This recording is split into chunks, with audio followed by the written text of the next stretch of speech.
केंद्रीय गृह मंत्रालय की एक रिपोर्ट ने नक्सल समस्या पर बड़ा खुलासा किया है। इस रिपोर्ट में छत्तीसगढ़ के नक्सली इलाकों में नक्सलियों की मौजूदा रणनीति का जिक्र है। ये रिपोर्ट कुछ ऐसे तथ्यों पर भी रोशनी डालती है जिसने सुरक्षा बलों की चिंता बढ़ा दी है। क्या है ये रिपोर्ट और क्यों बढ़ गई है चिंता, देखिए इस खास रिपोर्ट में।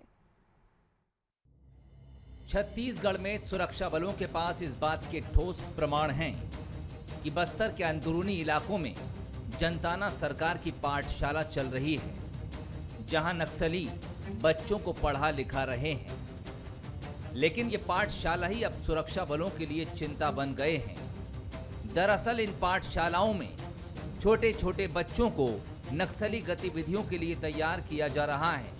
नक्सली स्कूलों से जुड़े बच्चे नक्सल इलाकों में जवानों की गश्ती की रैकी करते हैं। गृह मंत्रालय की रिपोर्ट तो यहाँ तक कहती है कि बच्चों को बंदूक चलाने, आईईडी को एक जगह से दूसरी जगह ले जाने की ट्रेनिंग भी इन स्कूलों में दी जा रही है।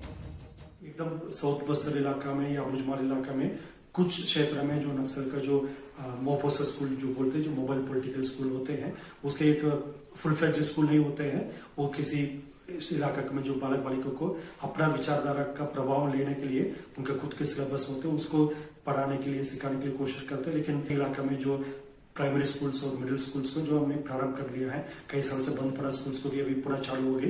इन सब परिस्थिति के कारण से जो नक्सल के जो मोपोसा स्कूल जो बोले जाते हैं, वो भी काफी हद तक मतलब समाप्त की ओर है। और आने वाले समय में जल्दी इस टाइप का जो गैर कानूनी विधि विरुद्ध जो नक्सल संगठन है, उसके गतिविधि का हम लोग अंकुश लगाने की पूरी कोशिश करें।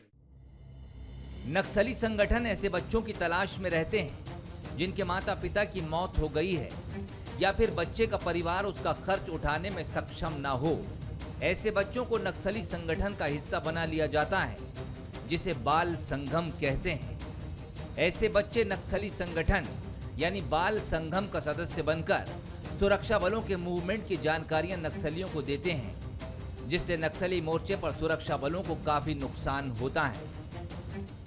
हम लोग बच्चे छोटे बड़े को मिला के करते थे। बाद में क्या वो ग्राम रक्षक दल बनने के बाद क्या हो कि उनको अलग अलग रखे थे। बच्चे लोग छोटे छोटे ना एक कट्टा रह जाते, फिर कुछ ना कुछ गलती करने का अवकाश ज्यादा रहती है, इसलिए उनको दूरी बना के रखना जरूरी है।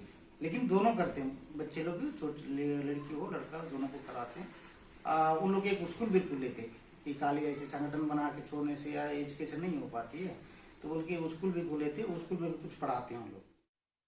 वहीं विपक्ष का आरोप है कि नक्सली इलाकों में सरकारी स्कूल व्यवस्था पुख्ता नहीं है। नक्सली इसी बात का फायदा उठाकर बच्चों को संगम के नाम पर जोड़ते हैं और भविष्य के नक्सली तैयार कर रहे हैं।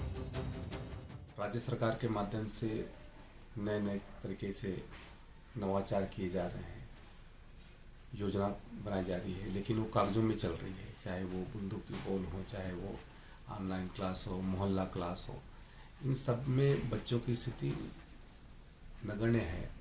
और जो उपस्थिति होनी चाहिए वो लगभग 5% है। जो सरकारी आंकड़े हैं वो अलग हैं।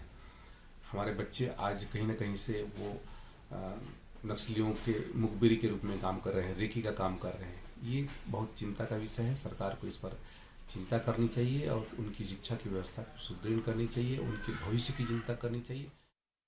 नक्सल समस्या को देश में कई दशक बीत गए, लेकिन अब तक सरकारों के पास इनसे निपटने का कोई फुल प्रूफ प्लान नहीं है।